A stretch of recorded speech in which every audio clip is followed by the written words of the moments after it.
Hello दोस्तों, आपके अपने YouTube चैनल में स्वागत है। आज की यह कहानी आप सभी के लिए बहुत ही ज्यादा महत्वपूर्ण और उपयोगी साबित होने वाली है और चैनल को लाइक करें, क्योंकि आज की इस वीडियो में हमने जिस कहानी को सुनाया है उस कहानी में एक बुद्धिस्ट मंक ने हमको जीवन में कैसे जीना चाहिए इसका सच्चा अर्थ बताया है। तो जीवन की सबसे अच्छी सीख जानने के लिए इस वीडियो को आपको अंत तक देखना होगा, अन्यथा आप यह नहीं समझ पाएंगे कि सच्चे अर्थों में हमारे जीवन का क्या लक्ष्य है और कैसे हमें अपने जीवन का यापन करना चाहिए। इस जगत में ऐसी कोई भी वस्तु नहीं है जो नष्ट ना हो, परंतु फिर भी न जाने क्यों बहुत से लोग अपनी जिंदगी को यूं ही जिए जा रहे हैं। लोग यह भूल जाते हैं कि सभी लोगों को एक न एक दिन अवश्य मृत्यु प्राप्त होगी, और जब मृत्यु प्राप्त होगी तब वह क्या करेंगे। पहाड़ के किसी गांव में दो भाई रहा करते थे, जिनमें से एक भाई धन संपत्ति इकट्ठा करके अपनी जिंदगी को ऐसो आराम से जी रहा था, जबकि दूसरा भाई गरीब था, लेकिन उसके स्वभाव में ईमानदारी थी और उसने अपने आसपास के लोगों में मान सम्मान कमाया था। परंतु वह दोनों भाई जीवन के वास्तविक मूल्य से बिल्कुल अनजान थे। उन्हें यह नहीं पता था कि जो वह कमा रहे हैं उनकी कमाई एक न एक दिन नष्ट अवश्य होगी, और तब वे क्या करेंगे। समय बीतता गया और जब उन दोनों भाइयों का बुढ़ापा आया तो वे दोनों भाई एक दिन अपने घर पर बातचीत कर रहे थे। तभी उनमें से एक भाई ने कहा, भाई आपने इतनी सारी धन संपत्ति अर्जित की है, ऐसो आराम की सारी सुख सुविधा बनाई है, और वहीं पर हमने मान सम्मान प्राप्त किया है, लेकिन अब हम लोगों को ऐसा लगता है कि अब हम इस जगत में ज्यादा दिनों के लिए नहीं रह पाएंगे, और हमें ऐसा लगता है कि हमने अपने जीवन में जो भी धन संपत्ति मान सम्मान कमाया है उसका क्या मूल्य है। और हम लोगों को ऐसा भी लगता है कि अभी कोई तो चीज है जो हम लोग अभी नहीं कर पाए हैं, और हमें अंदर से डर सा महसूस हो रहा है। परंतु हम लोग यह नहीं जान पा रहे हैं कि हमने जो भी मूल्य कमाया है वास्तविकता में वह सच है या झूठ। हम लोगों के द्वारा किए गए कार्य जीवन के लिए उपयोगी रहे या नहीं। ये सारी बातें सोचकर दोनों भाई उदास बैठे थे। तभी बड़े भाई का मित्र उन लोगों के पास आया। जैसे ही उस मित्र ने उन लोगों को देखा तो उसे ऐसा लग रहा था कि जैसे वह उदास बैठे हों। कुछ अच्छा नहीं देखने के बाद उसने बड़े भाई से पूछा, मित्र, मुझे लगता है तुम किसी परेशानी में हो, तुम इतने उदास क्यों दिख रहे हो। उसके बाद बड़े भाई ने कहा, मित्र मैं क्या बताऊं आपको, हम दोनों भाइयों ने अपने जीवन में धन संपत्ति मान वैभव सब कुछ कमाया, परंतु फिर भी न जाने क्यों अंदर से ऐसा लगता है कि कुछ तो अभी बाकी है जो मैं नहीं जान पा रहा हूँ।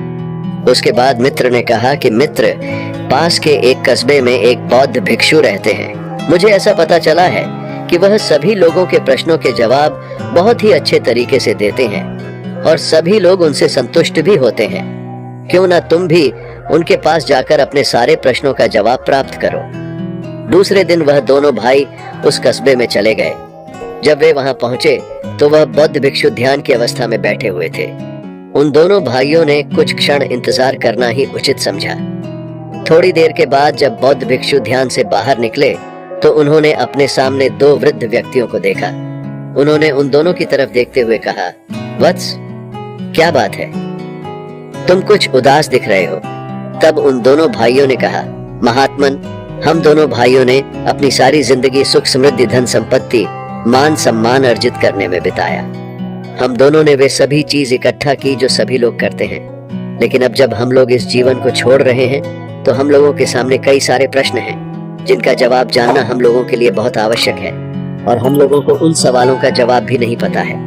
अतः कृपा करके आप हमारे सभी सवालों के जवाब देने की कृपा करें। बौद्ध भिक्षु कुछ क्षण सोचने के बाद कहा, मैं आपके सभी सवालों का जवाब तो नहीं दे सकता, परंतु यदि आप अपने सभी सवालों का निचोड़ करके एक सवाल पूछे तो मैं अवश्य आपके उस एक सवाल का जवाब दे सकता हूँ। दोनों भाई अब बहुत ज्यादा सोच में पड़ गए कि हम अपने जीवन के सारे सवालों का निचोड़ बनाकर एक सवाल कैसे बनाएं। बहुत ज्यादा सोच विचार करने के बाद उन दोनों ने बौद्ध भिक्षु से कहा, महात्मन, हम आपसे सिर्फ इतना पूछना चाहते हैं कि हम लोगों ने अपने पूरे जीवन में मान सम्मान धन संपत्ति अर्जित तो कर ली, तो फिर हम लोगों ने ऐसा क्या अर्जित नहीं किया है जो हमें को अर्जित करना चाहिए था, और हम लोग अपने जीवन के अंतिम पड़ाव पर इतना दुखी क्यों हैं, और हम लोगों ने जो भी अर्जित किया है क्या उसका कोई मूल्य नहीं है। अतः आप हम लोगों को यह बताने का प्रयास करें कि एक मनुष्य को किस प्रकार से जीवन जीना चाहिए ताकि वह अपने प्राण छोड़ते वक्त अफसोस ना करे कि मैंने यह गलत कर दिया, और यह करने के लिए अभी बाकी है, बल्कि उसे तो ऐसा लगे कि मैंने जो भी किया वह बहुत अच्छा था। बौद्ध भिक्षु मुस्कुराए और बोले, इस जगत में सिर्फ एक ही चीज सत्य है और वह मृत्यु, बाकी सब नश्वर है।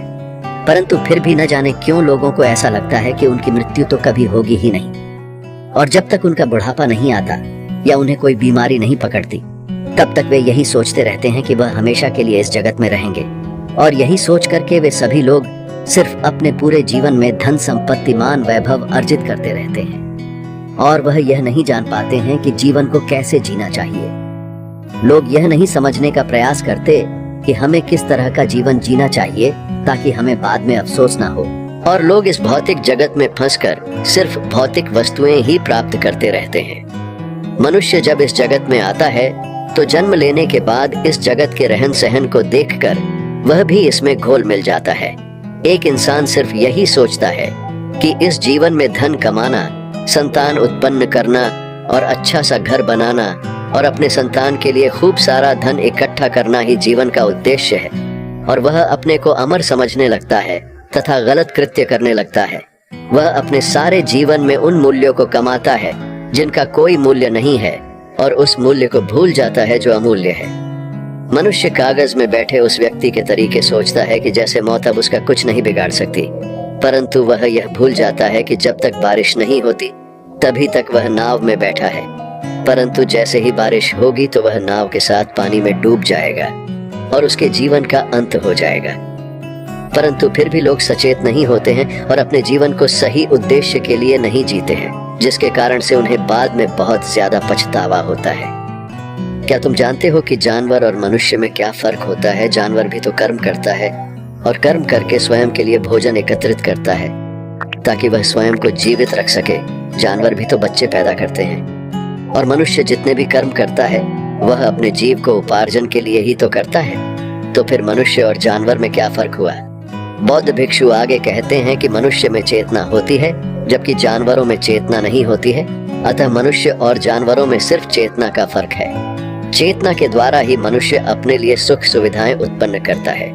मनुष्य अपनी चेतना का उपयोग करके वह सभी चीज उत्पन्न करता है जो उसे सुख सुविधाएं और जीने की तरीके को आसान कर दें और उसे कोई तकलीफ ना हो। परंतु सही अर्थों में वह चेतना का सही से उपयोग करना ही नहीं जानता। वह तो सिर्फ जीवन भर धन संपत्ति रूपी कंकड़ पत्थर बटोरता रहता है, जो कि यहीं इसी जगत में इसी मिट्टी में मिल जाने वाला है। परंतु वह भूल जाता है कि उसके जीवन का उद्देश्य क्या है।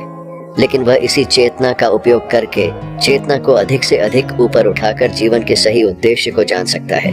वह परमार्थ को प्राप्त कर सकता है, जो कि उसके जीवन का सच्चे अर्थों में उपयोग है। परंतु मनुष्य इस जगत में आकर के यह सभी बातें भूलकर सिर्फ अपने सुख सुविधाओं की चीजें और अपने संतानों को सुख सुविधा देने के लिए सारी जिंदगी इधर उधर भटकता रहता है, परंतु उसे कहीं भी सुख नहीं मिलता है। और जब उसका अंत समय आता है तो उसे समझ में आता है कि उसने जीवन भर सिर्फ कंकड़ पत्थर ही बटोरे हैं, परंतु तब तो समय बीत चुका होता है। अब उसके ऐसा सोचने से कुछ नहीं होगा। तभी मनुष्य मानव शरीर छोड़ते समय बहुत ज्यादा दुखी होता है। लेकिन यदि कोई मनुष्य किसी भी समय पर यह जान जाए कि जीवन को कैसे जीना चाहिए और इस जीवन का क्या उद्देश्य है, तो उसे बाद में पछताना नहीं पड़ता है। बौद्ध भिक्षु कहते हैं, क्या तुमने कभी महसूस किया है कि तुम सांस कैसे लेते हो और कैसे छोड़ते हो? क्या तुमने कभी अपने अंदर गुनगुनाहट को सुना है? क्या तुम अपने मन को कभी जान पाए हो? यदि कोई व्यक्ति अपने मन को समझ ले तो वह यह भी समझ जाएगा कि इस जीवन का क्या उद्देश्य है और इस जीवन को उसे कैसे जीना है, क्योंकि सारा खेल मन का है। इस जीवन का उद्देश्य सिर्फ इतना है कि इंसान को यह जानना है कि वह कौन है, कहां से आया है, कहां जाएगा, उसे क्या कर्म करना चाहिए, ताकि वह जब शरीर छोड़े तो उसे दुख ना हो। उसे स्वयं को जानना है। सही अर्थों में जानो तो लोगों से बिना बैर किए प्रेम भाव से जीना और एक दूसरे का साथ देना और स्वयं को जानना ही इस जीवन का उद्देश्य है, तथा इस जीवन मृत्यु के दंडल से कैसे निकालना है। इन्हीं बातों का ज्ञान यदि हो जाए तो कोई भी व्यक्ति अपनी मृत्यु के समय भयभीत नहीं होगा और उसे इस बात का अफसोस भी नहीं होगा कि वह अपने शरीर को छोड़ रहा है, क्योंकि उस वक्त वह पूर्ण है। वह यह जान चुका है कि उसने जो भी कार्य किया है वह सही है। दोस्तों, उन दोनों भाइयों ने तो जीवन का उद्देश्य समझ लिया है, परंतु क्या आप जान पाते मुझे कमेंट बॉक्स में जरूर बताएं और वीडियो पसंद आई हो तो इसे लाइक एवं चैनल को सब्सक्राइब करें। हर हर महादेव।